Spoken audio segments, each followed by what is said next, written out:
College of Physicians found that 55% feel that their health has deteriorated due to soaring food bills and higher heating costs. Yeah, in fact, medics are reporting that some patients cannot afford to look after themselves. Dr. Frankie Jackson-Spence is here with us now. Thanks for joining us, Frankie.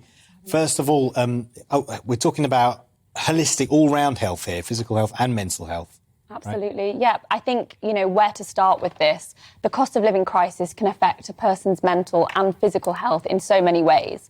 When we talk about how it can affect someone's physical health, the rising costs of heating is going to become a problem in the winter. People, particularly with lung conditions like asthma and COPD, not being able to heat your home properly can contribute to damp, which can make symptoms of these conditions worse.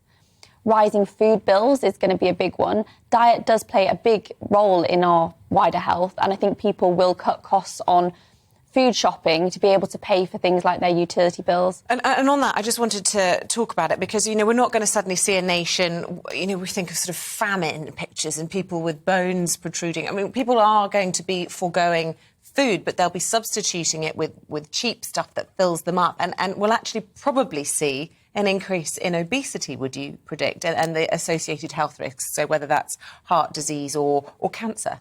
Yeah, and I think there's a bit of a misconception, actually, that eating healthily has to cost more money. Often cooking from scratch, from fruits and vegetables, can actually be cheaper than a takeaway, but people don't often realise that or have the means to cook a healthy meal.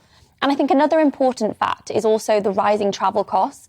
I've had some patients of my own express concerns to me already about, the rising cost of travel to get to their cancer appointments, to attend scans. Some of these patients are coming to hospital really frequently. So I think that is another implication on a person's health as well. Well, you're seeing hospitals imposing car parking for patients as well, many hospitals for the first time. And as you say, people going for oncology treatment always just really jars, doesn't it, during a cost of living crisis that the sick should have to pay to park their car to go in for essential life-saving treatment. I honestly, it's one of the biggest bugbears that I have.